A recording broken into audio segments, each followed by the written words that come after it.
बिस्मिल्लाहिर्रहमानिर्रहीम। अस्सलाम वालेकुम नाजरीन, बात यह है कि साथ मैं हूँ हिना आतिफ। नाज़रीन, वो मोदी जिसकी पहचान गुजरात के कसाई की है, जिसके दाखिले पर अमेरिका में कभी पाबंदी हुआ करती थी, आज वो नरेंद्र मोदी अमेरिका की आंख का तारा बन चुका है। अमेरिका ने मोदी की जबान बोलना शुरू कर दी है। पाकिस्तान को दहशतगर्द मुल्क कहा जा रहा है और डू मोर के मुतालबे किए जा रहे हैं। और दूसरी तरफ पाकिस्तान, जिसने अमेरिका की जंग लड़ी, अमेरिका की लगाई आग में जलकर मईशत का बेड़ा गर्क किया, हजारों जानों की कुर्बानी दी, दहशतगर्दी का मुकाबला किया, अरबों डॉलर का नुकसान बर्दाश्त किया, लेकिन आज अमेरिका उसी पाकिस्तान को भारत की नजर से देख रहा है। वज़ीर खारजा बिलावल भुट्टो ने अमेरिका और भारत के ऐलामिये पर रद्द-ए-अमल दिया है। कहा है कि पाकिस्तान को इन दोनों के बढ़ते ताल्लुकात से कोई खतरा नहीं है। क्या यह रद्द-ए-अमल दुरुस्त है? क्या पाकिस्तान इस वक्त दुनिया में तन्हाई का शिकार है? और क्या मौजूदा हुकूमती सेटअप जमहूरियत को बंद गली में दाखिल होने से बचा पाएगा?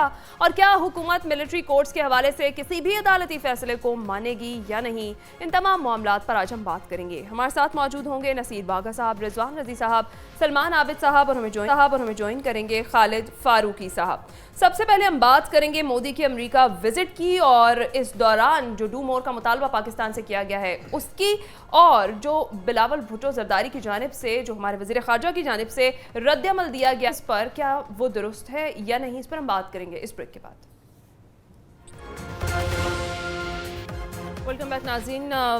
अमेरिका का दौरा किया है नरेंद्र मोदी ने और उसके बाद अमेरिका ने मोदी की ही ज़बान बोलना शुरू कर दी है। पाकिस्तान से डू मोर का मुतालबा और पाकिस्तान को दहशतगर्दों की फैक्ट्री कहा गया है। इस पर हमारे वज़ीर खारजा का मौक़िफ़ भी सामने आया है। वो कहते हैं कि ये बढ़ते ताल्लुकात पाकिस्तान के लिए किसी भी तरह के ख़तरे का बायस नहीं बन सकते हैं। क्या ये रद्द-ए-अमल दुरुस्त है या नहीं, इस पर हम बात करते हैं। जी नसीर बागा साहब। देखिए, बिलावल भुट्टो को इस पर जिस कदर शदीद शटअप कॉल देनी चाहिए थी वो तो उन्होंने बिल्कुल नहीं दी। ये वो बात याद दिलाते कि जिसको बुचर ऑफ गुजरात कहा जाता था अमेरिका में, आज वो अमेरिका के अहम तरीन दौरे पर मौजूद है। हमें तो अपनी खारजा पॉलिसी पर नज़र रखनी चाहिए कि हम क्या कर रहे हैं। बिलावल भुट्टो साहब ये बात करने की बजाय पहले तो एक शटअप कॉल देते और फिर ये देखते कि हमने क्या किया है।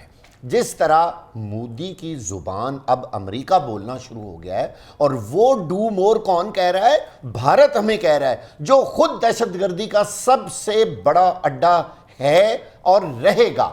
आज वो अमेरिका के साथ मिलके पाकिस्तान को एक किस्म का उन्होंने आज फिर दहशतगर्द करार दिया है और वार्निंग दी है कि वो पाकिस्तान से दहशतगर्दी ख़त्म कराएंगे। और उन्होंने पाकिस्तान को कहा है डू मोर, कि आप दहशतगर्दी के ख़िलाफ़ मज़ीद कार्रवाइयाँ करें। जबकि पाकिस्तान अरबों डॉलर का नुकसान कर चुका है, 80,000 से ज़ायद कीमती जानें पाकिस्तान जो है वो कुर्बान कर चुका है दहशतगर्दी के इस पूरे सिनेरियो में, और फिर भी अभी पाकिस्तान में कोई कसर रहती है।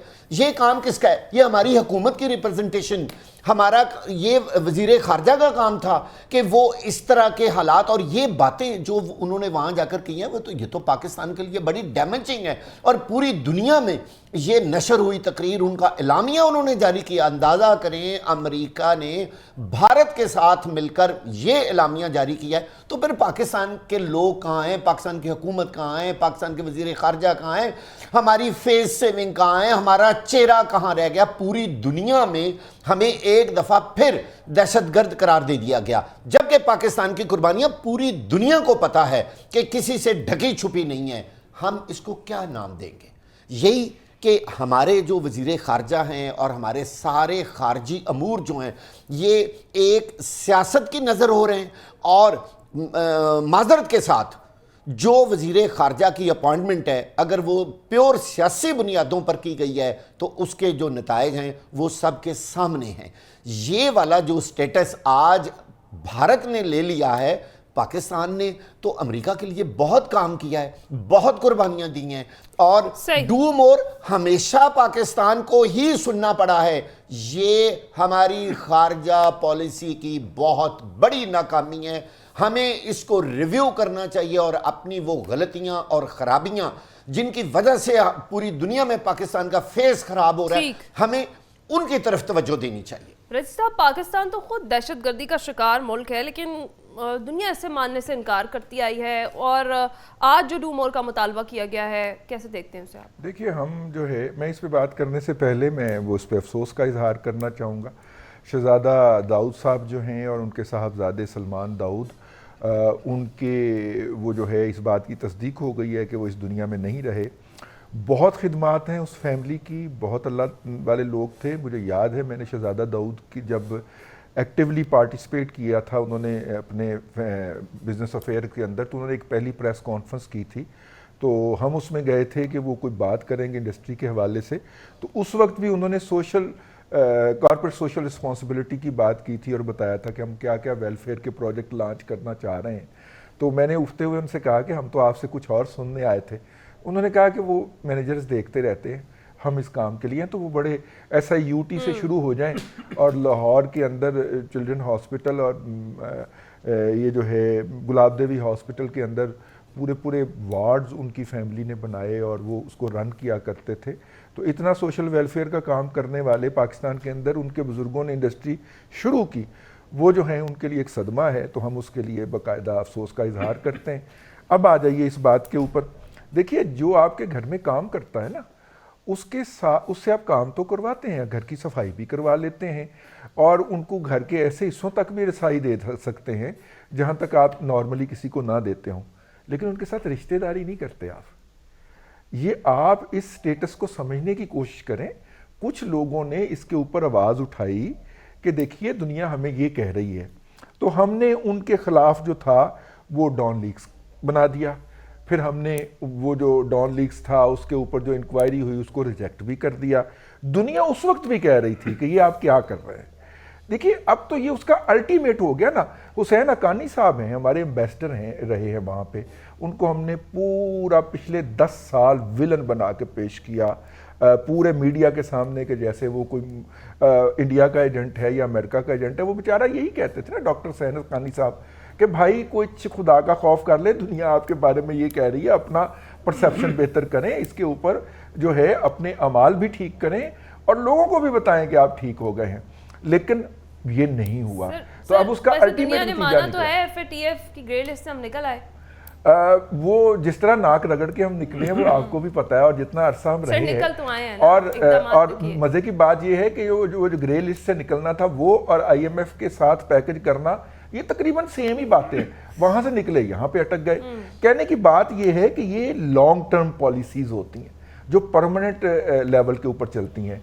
अपना ट्रंप साहब तशरीफ लाए थे, उन्होंने एक तारीखी फिक्रा कहा था कि हमने पाकिस्तान को $34 अरब जो है वो दिए हैं, तो इसने इसके एवज क्या किया है। अब पाकिस्तान का ख़जाना शो करता है कि हमारे ख़जाने में अमेरिका की तरफ से तमाम मदात में $18 अरब आए हैं पिछले तमाम अरसे के अंदर, तो बाकी $16 अरब कहाँ गए हैं। ये भी एक बहुत बड़ा सवाल था, इसको दबा दिया गया बड़े प्लानिंग के साथ कि बाकी $16 अरब कितने गए। अगर $18 अरब सिर्फ पाकिस्तान के कौमी खजाने में आए हैं, या फिर ट्रंप झूठ बोल रहा होगा। कहने की बात यह है कि हमने अमेरिका के साथ डील किया असाइनमेंट बेसिस के ऊपर। ये सेंट्रल एशिया की असाइनमेंट है, उसके लिए हम पैसे पकड़ ले। अफगानिस्तान की वॉर 1 है, अफगानिस्तान की वॉर 2 है। अगरचे फॉरेन अफेयर के अंदर कोई परमानेंट दोस्त और परमानेंट दुश्मन नहीं होता, लेकिन अपना इंटरेस्ट जो होता है वो प्राइम होता है। और हमने हमेशा अपने इंटरेस्ट की बजाय, कौमी इंटरेस्ट की बजाय ज़ाती इंटरेस्ट को, हमारे मुख्तलिफ औकात के अंदर जो हजरात रहे हैं उन्होंने अहमियत दी है। मेरा नहीं ख्याल ये पाकिस्तान के दफ्तर ख़ारजा की नाकामी है। मेरा ख्याल है कि दफ्तर ख़ारजा को जो हदायत देने वाले हैं और वक्तन फ़वक्तन पिछले 20 साल के अंदर रहे हैं, ये उनकी नाकामी। ठीक, सलमान अभी साहब, एक वक्त था साबिक़ वज़ीर-ए-आज़म, ये जो मौजूदा हुकूमत है इसको इम्पोर्टेड हुकूमत कह रहे थे और अभी भी कहते हैं। अगर ये इम्पोर्टेड हुकूमत थी, अमेरिका की लाई हुई हुकूमत थी, तो इसी हुकूमत से डू मोर का मुतालबा अमेरिका का, क्या ये साबित नहीं करता कि ये इम्पोर्टेड हुकूमत नहीं थी? देखिए, एक ट्रंप की इन्होंने बात की, मैं पहले ट्रंप की एक और बात कह देता हूँ।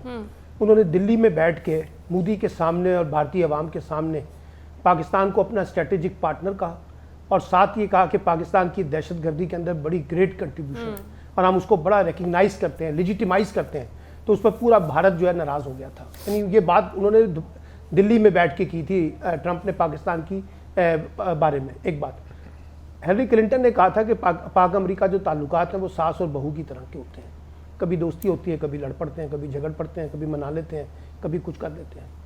ये जो वज़ीर ख़ारजा साहब 7 साल से ट्रक की बत्ती के पीछे लग के पूरी कौम को बेवकूफ़ बना रहे थे और बता रहे थे कि जनाब देखिए हमारी तो इंटरनेशनल साख बहुत शानदार हो गई है, और जब ऐसे ऐसे मुल्कों के दौरे भी किए जिनका नाम लोगों ने पहली दफ़ा सुना था, और इतने पैसे भी लगा दिए, इतने इन्वेस्टमेंट भी कर दी, टाइम की भी, सब कुछ, नतीजा क्या निकला कि आज अमेरिका ये कह रहा है कि डू मोर, ठीक है। और देखिए अमेरिका का स्ट्रेटेजिक पार्टनर भारत है, भारत का स्ट्रेटेजिक पार्टनर अमेरिका है।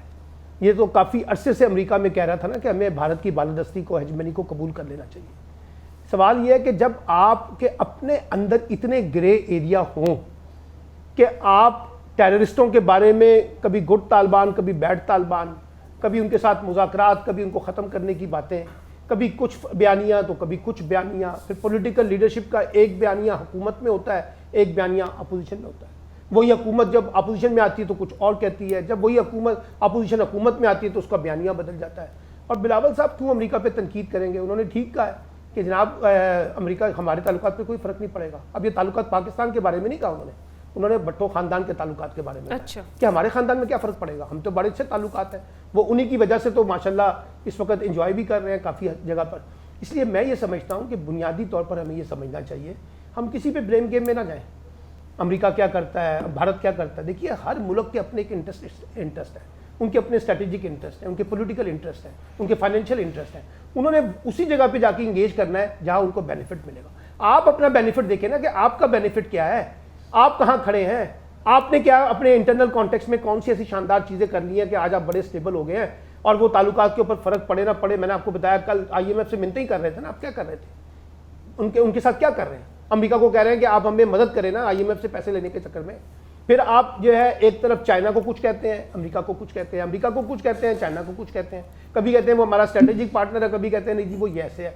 इसलिए जो ब्लेम गेम है, इसी अमेरिका के बारे में PTI वाले क्या कहते रहे हैं, PMLN वाले क्या कहते रहे, वो भी हमारे रिकॉर्ड का हिस्सा है। फजलुर रहमान साहब क्या कहते रहे, वो भी हमारे रिकॉर्ड का हिस्सा है। तो मेरा ख्याल ये है कि जिस तरह के ये जो वाघा साहब ने कहा ना कि चेहरा दिखाना चाहिए था, दिखा ले चेहरा, और दिखा के उनको जितना मर्जी हिंदुस्तान को कर ले। हिंदुस्तान जहां पहुंच चुका है, अब आप वहां पे नहीं है, आप किसी और पोजीशन पे खड़े हुए हैं। तो फिर अपनी पोजीशन को देखिए। ये बस बता दें, फिर ये इंपोर्टेड हुकूमत तो नहीं है ना, फिर तो ये साबित हो गया। कौन सी ये वैसे इसको इस तरह ना करें, आप छोड़े इंपोर्टेड हुकूमत, मैं तो इसको डेमोक्रेटिक हुकूमत नहीं मानता, तो इंपोर्टेड हुकूमत कहां से चले, ठीक है। एक बात ले लीजिएगा, देखिए अभी तो आपको अमेरिका की तरफ से ये बयान आया ना, अभी यूरोपियन यूनियन की तरफ से बयान आया, बिल्कुल ठीक है। अपाची का जॉइंट मैन्युफैक्चरर है इंडिया अमेरिका के साथ, अपाची हेलीकॉप्टर जिसके ऊपर दो घूम रहे होते हैं। और उसके बाद बोइंग जो मुसाफिर तैयारा है वो अब इंडिया में बनना शुरू हो रहा है। बोइंग प्राइड समझा जाता है अमेरिका का।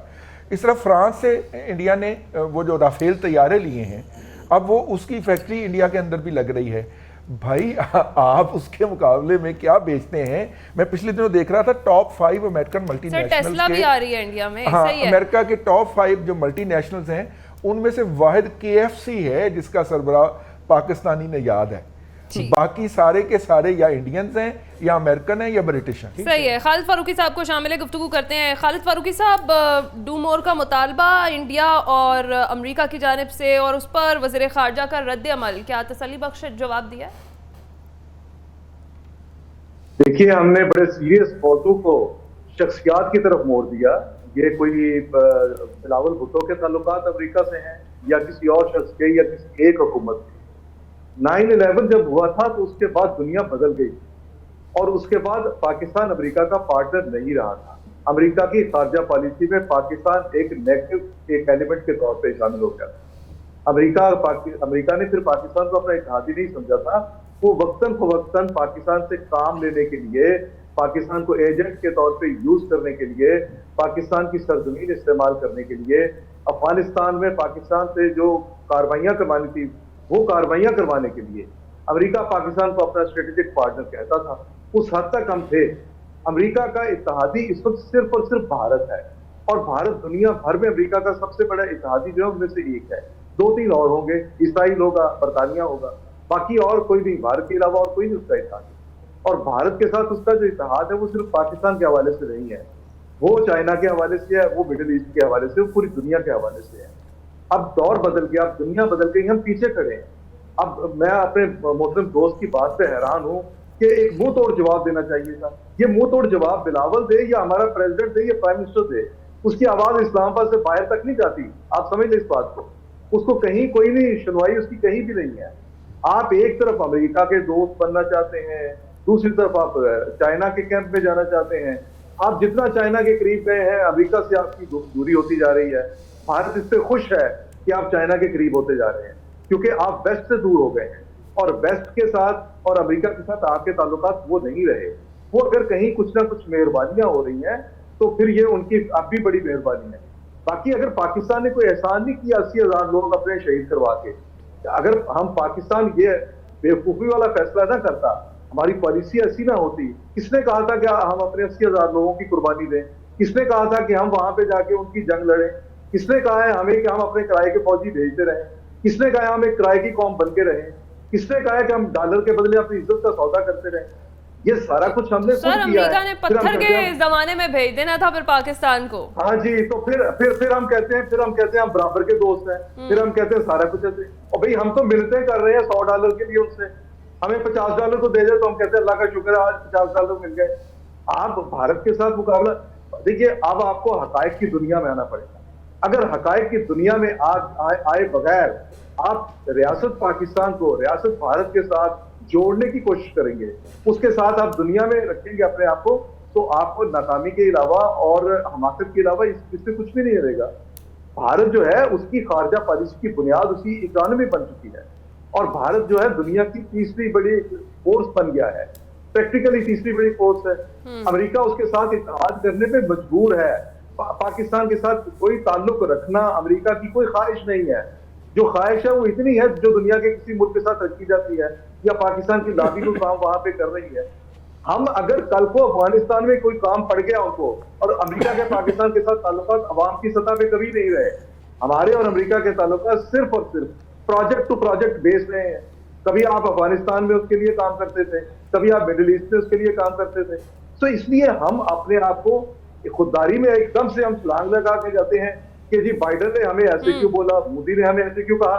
ये तो आपको याद नहीं है कि ट्रंप भी पाकिस्तान के बारे में यही कहता। ट्रंप ने एक बात कर दी होगी दिल्ली में बैठ के, लेकिन आप ये याद रखें कि ये पॉलिसी अमेरिका की डू मोर की पॉलिसी परवेज मुशर्रफ से कितना मुतालबा किया जाता था।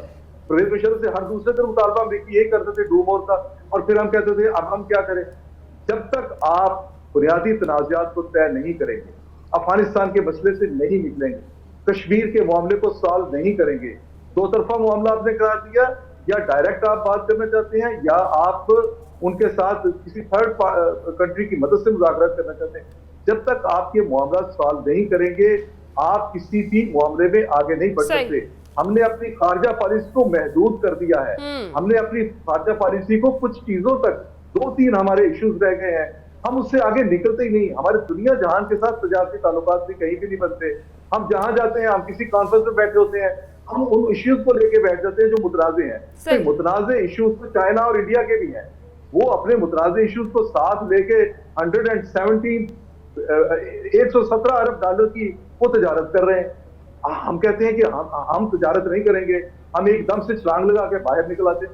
जज्बाती कौम बनने की जरूरत नहीं है ना, आप किसी को जवाब देके कोई मसला हल कर सकते हैं। हम भी पाकिस्तानी मैंगोस गिफ्ट कर रहे हैं दुनिया को, ये भी बस हम आम ही गिफ्ट करते रहेंगे फारूकी साहब, सारी जिंदगी हमारा यही काम है। बस ये सारी बातें, ये है हमारी डिप्लोमेसी, मैंगो डिप्लोमेसी। बाकी देखिए, बाकी ये जज्बाती गुफ्तगू इस इशू पे नहीं करनी चाहिए ना। तो इसमें बिलावल बेचारे का क्या कसूर है? वो जुमा 8 दिन कल की पैदावार है। कल वो एक बंदा आया आके वो हुकूमत में बैठा है, और उससे पहले जो हमारी पॉलिसी सर वो आने वाले वज़ीर आज़म है, फिलहाल वज़ीर खारजा है वो। देखिए हिना आप देखिए, जब तक आप इस मुल्क की एक खारजा पॉलिसी, मतवाजन खारजा पॉलिसी नहीं बनाते, अगर आपने चीन के साथ दोस्ती करनी है, खुदारा आप यूरोप के साथ और अमेरिका के साथ अपने ताल्लुकात को बिगाड़े नहीं। हम जिस दोस्ती जिस तरह हम ताल्लुकात की तरफ जाते हैं, हम कहते हैं हमने ब्लॉक का हिस्सा नहीं बनना, लेकिन हम ब्लॉक की सियासत किए बगैर रह ही नहीं सकते।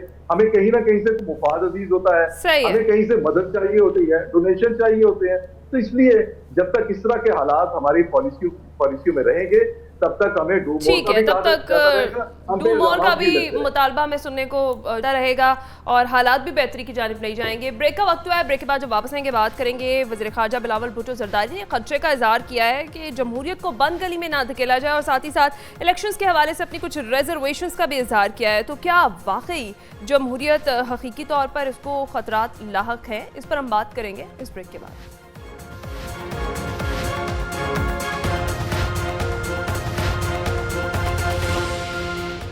वेलकम बैक नाज़रीन। वज़ीर ख़ारजा और chairman Pakistan Peoples Party Bilawal Bhutto Zardari ने कहा है कि साबिक़ वज़ीर-ए-आज़म पर उनकी जानिब से तनकीद की गई और उन्होंने कहा कि चेयरमैन पीटीआई ने अपनी अना की वजह से अपनी पार्टी को बंद गली में धकेल दिया। इसका नुकसान वो खुद भुगतें, लेकिन हम सब पर भी जिम्मेदारी आयद होती है कि हम इस बात को यकीनी बनाएं कि इस बंद गली में हमारा पूरा जमहूरी निज़ाम ना फंस जाए।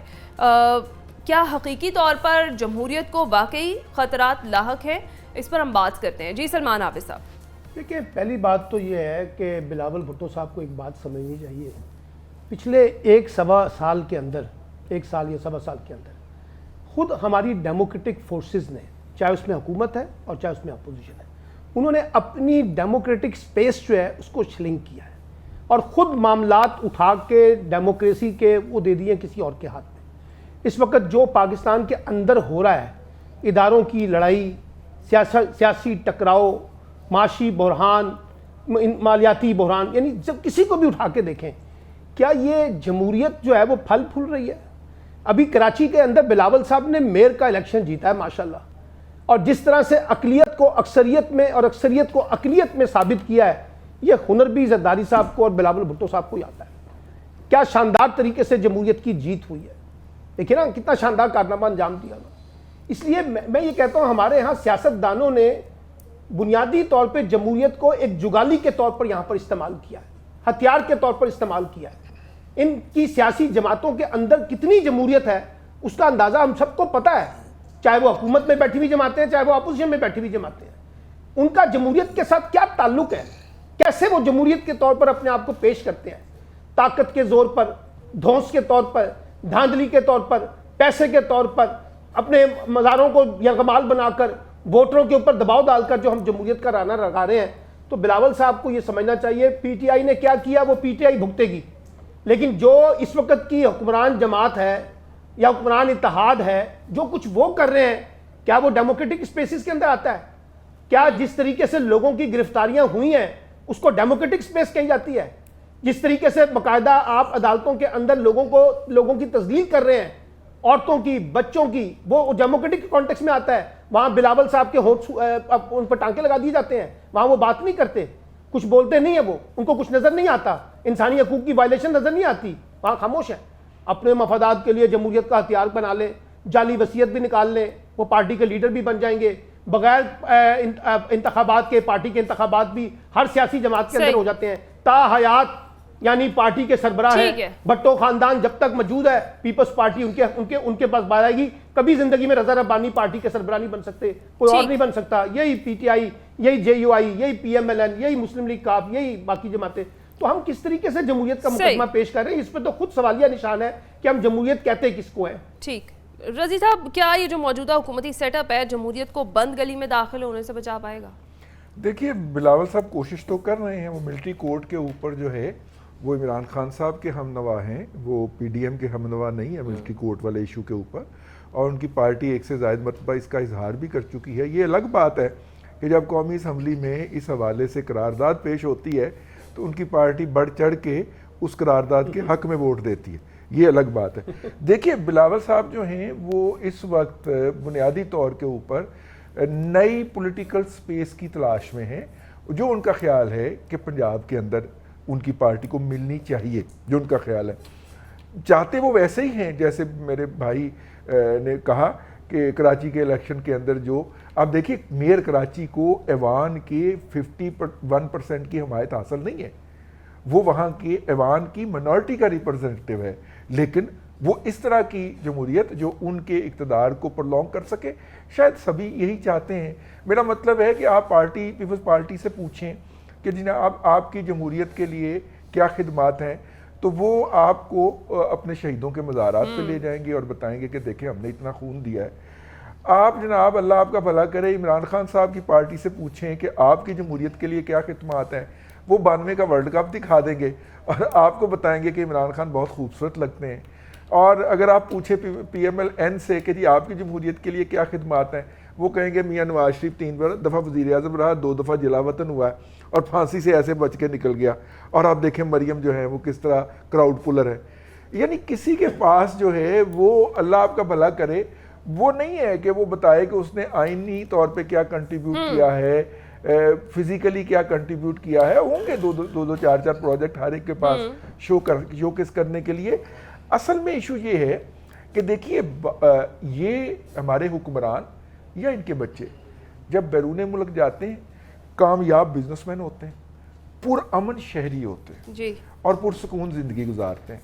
ये भी उनके पास जाके मुकीम रहते हैं और ये भी वहाँ पे सब कुछ एंजॉय करते हैं। लेकिन वही निज़ाम, ये पिछले 70 साल से ये तमाशा चल रहा है ना जी, वही निज़ाम ये पाकिस्तान में क्यों नहीं लेके आते? सही, यहाँ पे क्यों नहीं वो हेल्थ केयर का निज़ाम, वो एजुकेशन का सिस्टम, वो डेवलपमेंट का सिस्टम, यहाँ पे इन्होंने सारी डेवलपमेंट जो है वो मलिक रियाज के हवाले की होती है कि जनाब वही घर देगा लोगों को।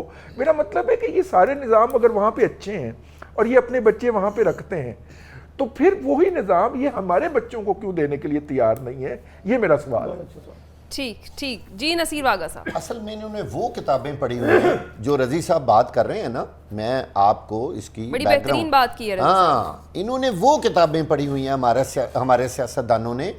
इनके ख्याल में ये है कि अगर यहाँ के लोगों को तमाम सहूलतें, हेल्थ की, एजुकेशन की, सारी दूसरी फैसिलिटीज़ मिल जाएंगी, इनको तो होश आ जाएगा, इनको अच्छे और बुरे में तमीज़ करना आ जाएगी। हमारी जमहूरियत कहाँ जाएगी? इनकी जमहूरियत क्या है? दुनिया भर की जमहूरियत और है और पाकिस्तान में डेमोक्रेसी की डेफिनेशन ही अलग है। जाहिलों से, बेचारे लोगों से ट्रालियों में भर भर के उनसे वोट लेना, इसको ये जमहूरियत कहते हैं। नान की जमहूरियत, नान के पॉलिटिक्स जो है उसको ये लोग जमहूरियत सारे कहते हैं। मैं उसमें PTI भी शामिल है, उसमें नून लीग, काफ लीग।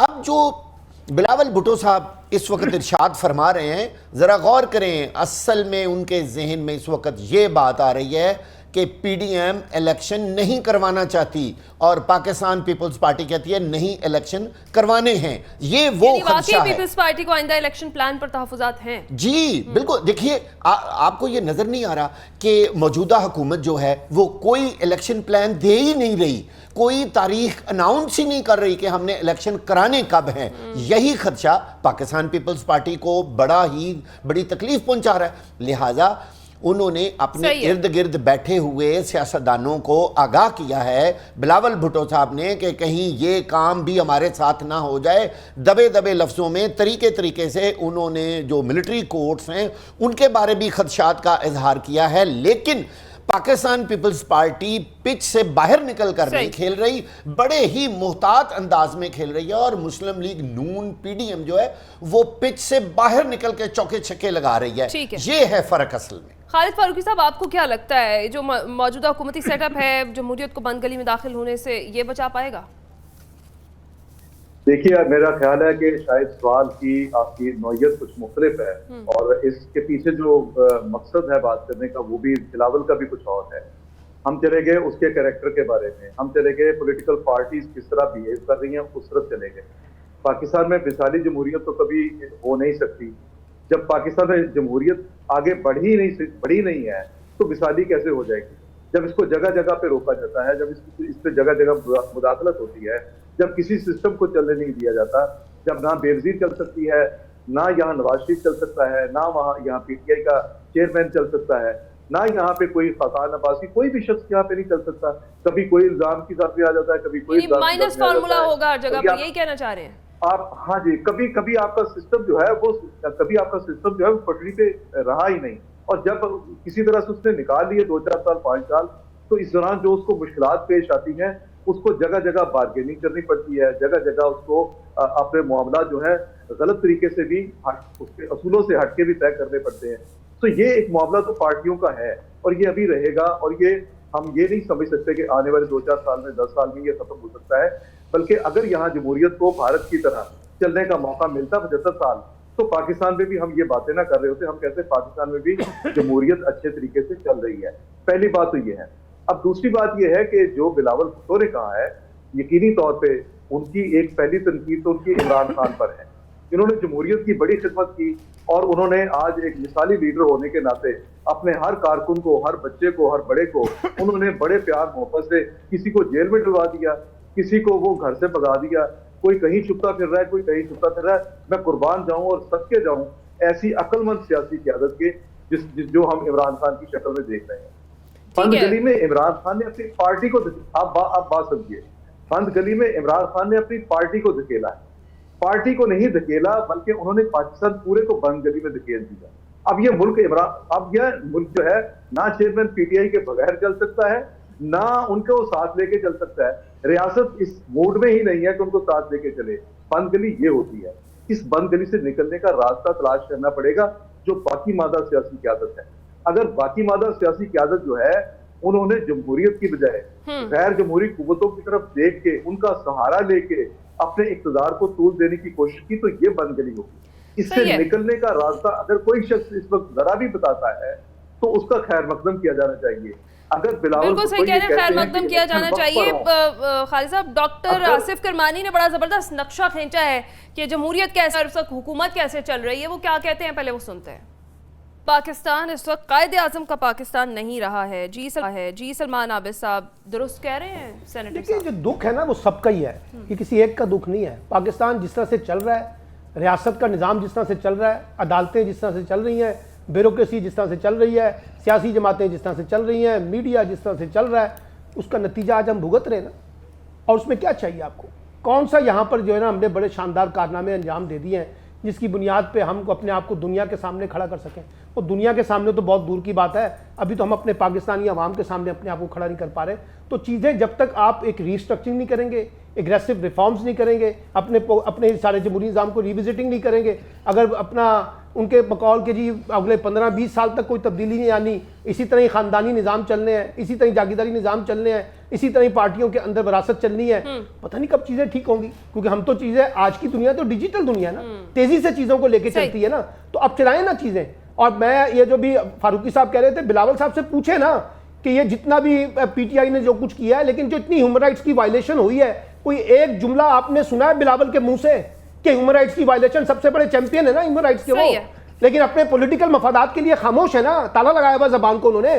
कोई बात कर रहे हैं, वो कोई और बाकी जमातें बात कर रही हैं, छोड़े, किसको क्या जरूरत है? आज हमारा मुगालिब जो है वो मुश्किल में है ना, एंजॉय करें, ढोल बजाएं, कल जिस वक्त ये मुश्किल में होंगे तो वो ढोल बजाएंगे। ये है हमारी जमहूरियत का उसूल, और इसके अलावा क्या है? साहब, इसके साथ साथ ये भी मुझे जरा बता दें, हुकूमत की जानिब से वार्निंग दी जा रही है अदालतों को, फौजी अदालतों से मुताल्लिक केस की समाअत के हवाले से अगर हम बात करें, वज़ीर दाखिला ने भी खदशा दायर किया क्या हाल होगा, और वज़ीर दिफा भी वार्निंग दे चुके हैं। क्या कहेंगे? इस हुकूमत में शामिल एक बड़ी जमात जिसका नाम मुस्लिम लीग नून है, उसकी एक हिस्ट्री है, मर्जी का जज, मर्जी का बेंच, मर्जी का फैसला। जिस दिन वो हो जाएंगे अदालतें आज़ाद होंगी बड़ी माशाल्लाह, और जिस दिन वो नहीं होंगी अदालतें यरगमाल है। इससे ज़्यादा इससे आपको क्या डेफिनेशन लेना चाहती हैं? मुस्लिम लीग नून की अगर हिस्ट्री उठानी है पहले से लेकर शुरू तक, मैं आपके सामने इस पर घंटा तकरीर कर सकता हूँ। ठीक है रजी साहब, क्या जो हुकूमत है मिलिट्री कोर्ट्स के हवाले से किसी भी अदालती फैसले को मानेगी फिर? मेरा नहीं ख्याल। जिस तरह 14 अप्रैल को इलेक्शन नहीं हुए, 14 मई को इलेक्शन नहीं हुए, उस तरह ये भी नहीं होगा। लेकिन एक बात है, आसिफ किरमानी साहब ये कौन साहब हैं? ये कहाँ पे होते थे? वंस अपॉन ए टाइम जब नवाज शरीफ साहब प्राइम मिनिस्टर नहीं बने थे तो ये उनके पर्सनल स्टाफ अफसर होते थे प्राइवेट कैपेसिटी के अंदर। फिर इन्हें सेनेट का टिकट मिल गया, फिर उसके बाद ये गायब हो गए। और अब से आज की तकरीर से पहले तक आप सेनेट का रिकॉर्ड निकलवा के देख लीजिए, इनकी 0 पार्टिसिपेशन है। इनकी छठी तकरीर है वैसे क्या? ये पिछले 3 माह में छठी तकरीर की है। 3 माह में पार्टी उनको निकाल दे। 3 माह में होश में आए हैं ना, एतजाज को निकाला, इसको भी निकाल दे। 3 माह में होश में आए हैं ना। उससे पहले इन्होंने पूरा पीटीआई का दौर जो है वो गुजारा है ज़ेरे ज़मीन रह के। ठीक है, यहाँ तो 5 साल लोग बोलते नहीं है कौमी असेंबली में माशाल्लाह, और वो आए भी नहीं। अच्छा, इनको शायद इल्म नहीं है कि उस्मान मिर्जा की अभी कल ही लाहौर अपना इस्लामाबाद हाई कोर्ट से अपील रिजेक्ट हो गई है। अब वो सुप्रीम कोर्ट में जब उसकी अपील लगेगी या वो जाएगा अपील करने, उसको बाकायदा सजा हुई है।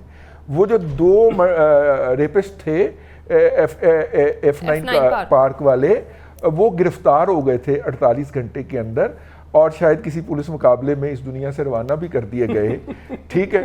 और जो तीसरा था मैं जल्दी में सुन नहीं पाया, उन्होंने कोई तीसरे का भी हवाला दिया था, अगर वो भी देते। मोटरवे, सियालकोट मोटरवे के मुलजम गिरफ्तार हो गए थे। उमर साहब जो हैं वो रिकॉर्ड के ऊपर हैं, वो मुलजम गिरफ्तार हुआ था, उसका डीएनए मैच कर गया था। अगर उनको इन बातों का नहीं पता, जैसे सलमान भाई ने बताया कि वो 6 दफा तकरीर कर चुके हैं और मुझे उसकी किसी तकरीर का नहीं पता, तो इस तरह उन्हें अगर ये 3 वाकयात के बारे में 70 साल से कमेटियां बनी, उनका नतीजा क्या निकला यार? अपडेट नहीं है, तो इसका क्या किया जाए? मैं कमेटियों वाले मामलात से मैं एग्री करता हूं कि जो कमेटियां बननी होती हैं वो कम मिट्टी यानी कि कमेटी। सही है। असल में मुल्क के अंदर जब कानून, वैसे तो कानून है नहीं, जो भी टूटा फूटा है, जब उसका भी दोहरा निज़ाम चल रहा होगा तो फिर सारी चीज़ों का अल्लाह ही हाफिज है। मैं जल्दी से आपको बता दूं, इस वक्त जितने लोग इस वक्त गिरफ्तार हैं ये 9 मई के वाक़े में, उन सब की मुलाकात हफ्ते में 1 दिन के अलावा मुकम्मल सख्ती से बंद की गई है। आज मैं आपको अभी ब्रेकिंग न्यूज़ दे रहा हूं कि 1 घंटा अमरीकी वफद की कोट लखपत जेल में खदीजा शाह से मुलाकात हुई है। वो तो हो सकती है ना सर। और ये खुसूसी अहकामात वजारत दाखिला से आए हैं, यानी बाकी जो पाकिस्तानी नेशनल हैं उनको तो इजाजत मुलाकात की नहीं है, इनको बाकायदा वकीलों के साथ इनकी रिहाई का तरीक़ाकार तय किया गया कि इनको किस तरह हमने कानूनी मदद देनी है। ये खदीजा शाह के लिए तो सारे इंतजाम किए गए, लेकिन बाकी जो लोग हैं वो उसी तरह जेल में गल सड़ रहे हैं। खालिद फारूकी साहब को भी शामिल गुफ्तगू कर लेते हैं। जी खालिद फारूकी साहब, देखिए, आपने कहा था कि क्या हुकूमत जो है वो मिलिट्री कोर्ट्स के या इस फैसले को माना जाएगा कि नहीं। मैं तो ये कहता हूं कि पहले जो अदालत उज़्मा है वहां हम देखते हैं कि वो फैसला किस नौयत का आता है, वहां कितना बोझ बर्दाश्त किया जाता है, वहां जो साहिबान बैठे हैं तशरीफ होता है, माजी में वो किस तरह के फैसले देते रहे हैं, आज वो कितनी हिम्मत और जुर्रत का मुजाहिरा करते हैं, पाकिस्तान के अवाम जो बुनियादी हकूक़ हैं उनका कितना। लेकिन फारूकी साहब ये फैसला नहीं माना जाना। साथ ही नाज़रीन, आज के प्रोग्राम का वक्त खत्म होता है। तमाम पैनलिस्ट की राय आपने जानी। आज के प्रोग्राम से इतना ही। अपना ख्याल रखिएगा, फीडबैक दीजिएगा। अल्लाह हाफ़िज़।